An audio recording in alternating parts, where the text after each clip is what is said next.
Hello নমস্কার guys. আজকে আমাদের বাড়িতে মনসা পূজা, দেবীর পূজা। সবাই ভিডিওটি লাইক করে শেয়ার করে পাশে থাকবেন, যেন সবার মনের আশা পূর্ণ করেন জয় মা মনসা দেবী।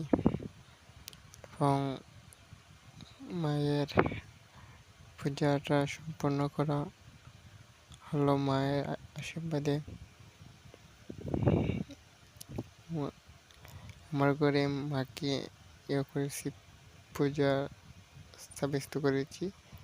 সবাই ভিডিওটি লাইক কমেন্ট শেয়ার করে পাশে থাকবেন। জয় মা মনসা দেবী। মাকে সবাই লাইক কমেন্ট শেয়ার করবেন। কোনো ভুল ত্রুটি হইলে ক্ষমা দৃষ্টিতে দেখবেন।